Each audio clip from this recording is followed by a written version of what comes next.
Hi, I am Robert Fulton. You probably don't know who I was, but you should. And this is why Professor Mark wants me to talk to you today. I invented the steamship, and it is probably the most impressive thing in history, changed history, that is for sure. Now, I doubt that this weekly newsletter of Professor Mark will change history, but we're going to definitely give it a try.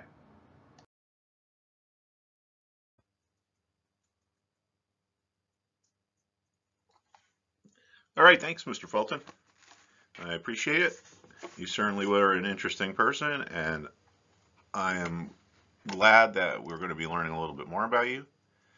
So, before we get into it, let's just talk about some certain market principles that we have to pay attention to if we want to make money.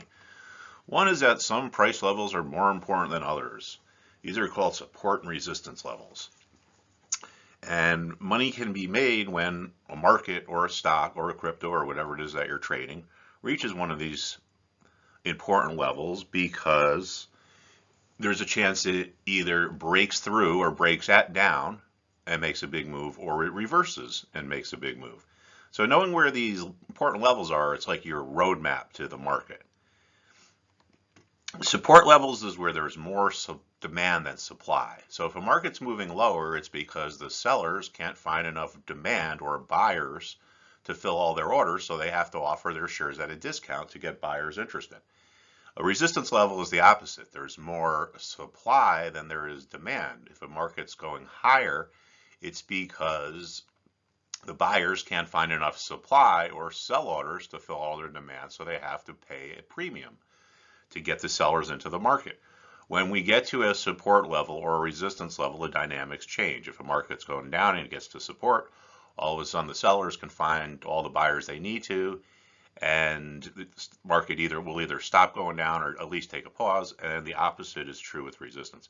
Sometimes these levels that were important resistance or support can remain intact for months or even years, and we call this market memory.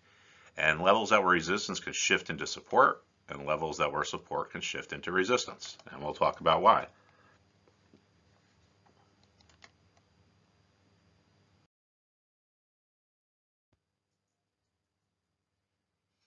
This is just a little overview of what we should kind of keep an eye on this week. And we'll go through each of these, but this is just kind of an overview. All right, let's see what's next.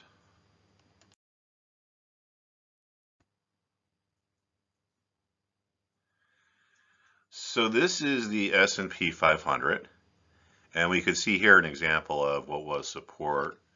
Um,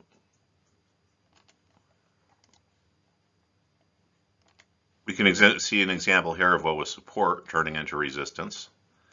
This happens because of buyer's remorse. People bought here, and assuming they didn't sell, once the price goes lower, a lot of these remorseful buyers tell themselves, I made a mistake. I shouldn't have bought this. I want to sell it, but here's the thing. I want to get out of the position, but I don't want to lose any money. So if it gets back up to the level that I bought it at, I am going to sell so I get out at break even. So if there are enough of these remorseful buyers placing sell orders at a former support level, the level converts from support to resistance like it did here. Now we have the opposite. Resistance converts to support. This is seller's remorse. People sell, and when the price moves higher, a lot of the people that sold regret selling, and they tell themselves, I'm going to buy my shares back. If there's enough remorseful sellers placing their buy orders at a former resistance level, well, the level that was resistance can turn into support. So this is where we start off. This is the S&P 500. We kind of call this the mothership. And this is the broadest market. Well, that's actually not true, but it's a broad market barometer or index, I should say. And it's composed of 11 different sectors. So by looking at the different sectors, we can get an idea of which way the market is going to go. It's like looking beneath the hood or behind the scenes, so to speak. All right, so this week, if we head lower, we're got to look around this 395 level for some support. If this breaks 390, it will be support. So this 390 level is an important level. It goes back to the springtime. I don't have it here on the chart, but if 390 breaks, then we could probably see a pretty significant move lower So I think we're going to see some short-term support around 395, and then if we get below that, we have to see if that becomes resistance. But that's just something to keep an eye on. So let's try to look at some of the parts of the market here, get a clue.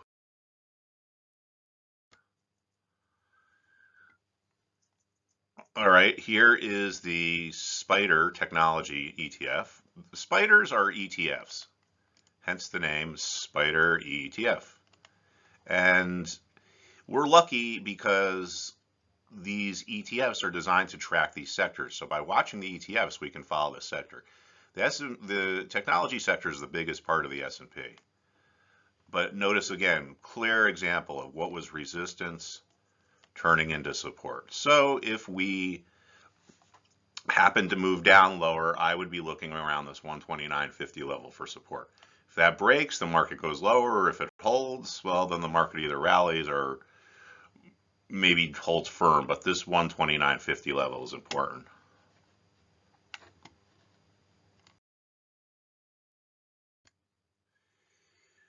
All right, this is our healthcare sector. This is our second biggest sector in the market.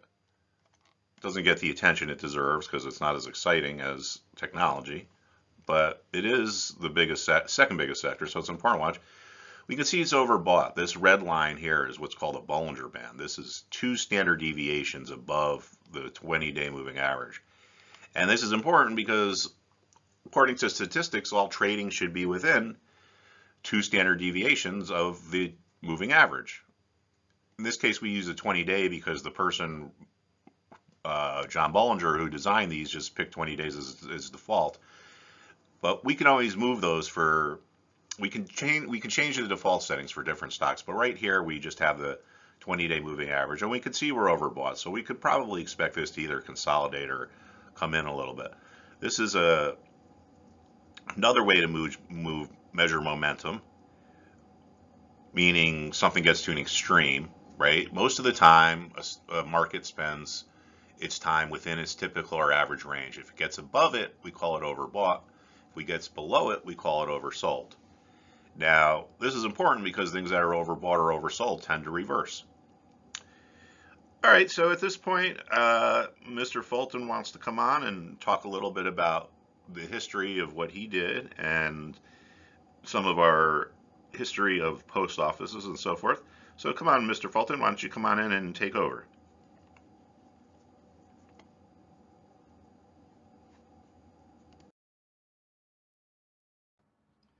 Forster's Post Office Act of 1792 established post roads. By 1810, post roads ran from Maine to Georgia. This allowed newspapers to be sent by mail at very low rates, which went to lower remote areas of the country. By 1800, the post office had transported 1.9 million newspapers, and by 1820 it had delivered more than 6 million. This would not have been possible if it was not for the building of post roads and turnpikes. Turnpikes were roads where money or tolls were paid at a gate, allowing people to access them. Most of these roads were called artificial. They were developed and maintained by private companies, big bucks in these roads. By 1810, there was also almost 100 turnpike companies just in New York. Many of these gates were established at places in the country where the roads turned. Turnpikes. Therefore, the name comes from. The tolls supplied dividends to investors who had bought shares in the roads and the corporation that built and maintained the roads. Very, very, very lucrative. At the same time that there was building of roads was underway, there was also improvements being made in canals and rivers. Now that's where I come in. I saw an opportunity and I decided to change history with the USS North River.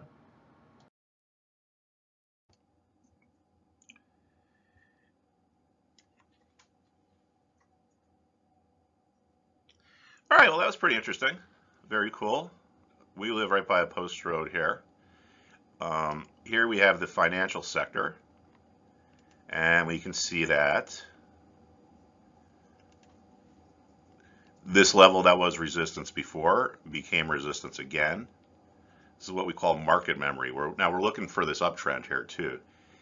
So if this breaks, and I would suspect it will because it looks like it's failing to get through the resistance, and this trend line marks the uptrend, and it's testing it. So it's at resistance and testing its uptrend. So if this goes down, I think we're going to be looking for support around 34.50.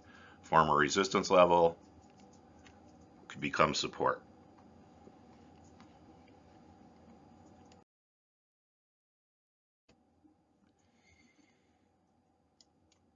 This is our consumer discretionary sector. And we can see here a level that is particularly important for this sector is this 146.50 level. Notice how clear resistance it was.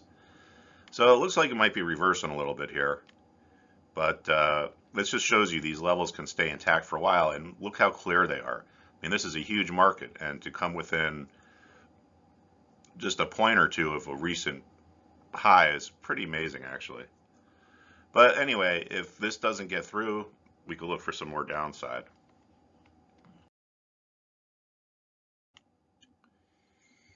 The utility sector is testing the $100 level. Now, sometimes levels are important because of their psychological importance. So there's no really logical reason why $100 would be important, other than people like to say, hey, if it gets to 100, or if it gets to 100, I want to buy it or sell it. People like to buy or sell things at nice round levels. So in order to see if this uptrend is going to continue, we're going to have a little bit of patience to see if what was resistance becomes support. And so far, it looks like it has. So that's the level to watch there this week. Communication services, we see the same phenomena. What was support becomes resistance. So we're going to be watching around 52 for resistance. And if these things fail at the resistance, that's going to put pressure on the broader market. So this is why we watch these individual sectors. Consumer staples, we can see it's overbought based on this RSI indicator, and it's also at resistance. So one of the principles of markets is that things that are overbought and at resistance tend to sell off. So I would not be surprised to see a little bit of a new downtrend form over here in this sector.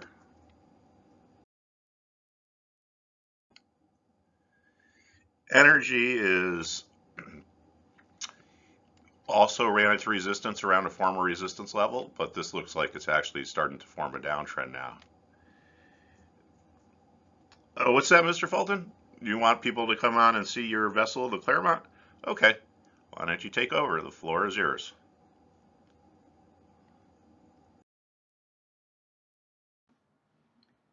The North River steamboat of Claremont was the first steamboat in public service.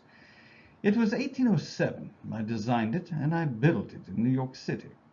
I had a buddy of mine that loaned me a area to keep my equipment there on Manhattan Island. The steamboat was 133 feet long, 12 feet wide, had a draft of 2 feet, and stood 24 feet above the waterline. Engines built by Boulton and Watt in England drove the two side paddle wheels. Each of them were 15 foot in diameter. On its first voyage, August 17th of 1807, the Claremont averaged close to 5 miles per hour for the 150 miles up the Hudson River, New York to Albany. We stopped at Robert Livingston's estate for a party, and I proposed to my wife, his niece Harriet. She was such a lovely girl. The Claremont's inaugural, first profitable venture in steam navigation. It carried paying passengers between Albany and New York. And after the return, it was no longer considered Fulton's folly, but my triumph.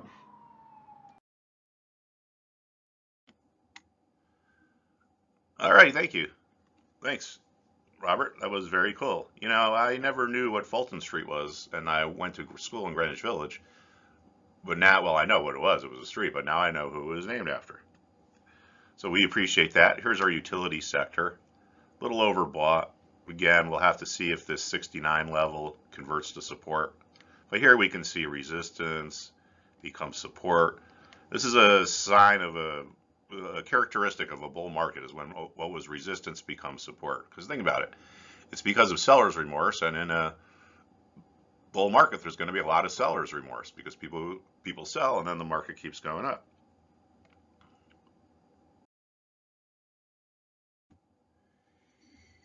Materials, clear support became resistance. Now it looks like we may be getting through there. So that's our material sector. This is where we have our paper and chemical companies and our so-called boring companies.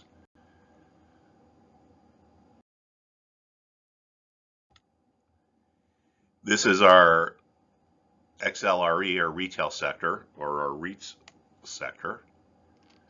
Clear example of support becoming resistance. And here, this is support from 3 years ago. It's not on the chart here, but if you look at a longer term chart, you can see it's a perfect example of market memory, or the fact that some of these levels can stay intact for a long time. Now, back in Mr. Fulton's day, there was some weird stuff going on, so I caution you to look at this next slide, but it's very interesting, at least in my opinion. So it'll probably make you think that next time you don't like your job, think about what these people had to go through.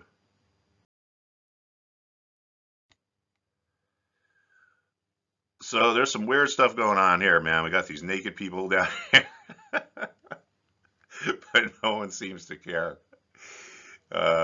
These guys don't seem to care. I guess this is all their clothes, maybe.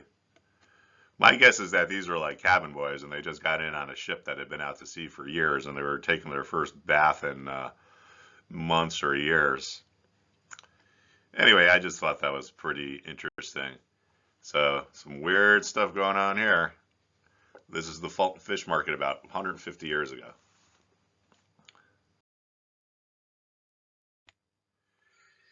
This is just an overview of important market principles that you should be paying attention to. And I cover in here about how what's support, what's resistance, how they shift from one to another.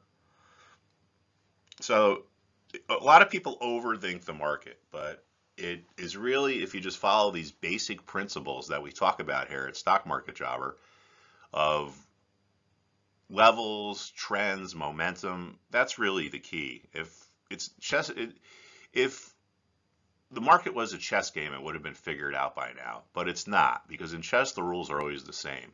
The market's about psychology, because you have psychology, and every person you're buying or selling a stock from does too, and you have emotions, and that makes people do different things at different times.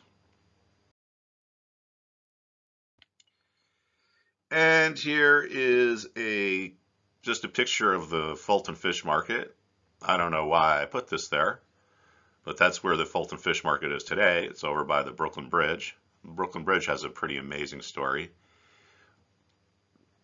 So what Buddy, our mascot, says, despite being a genius, Mr. Fulton could never have imagined a modern fish market like this.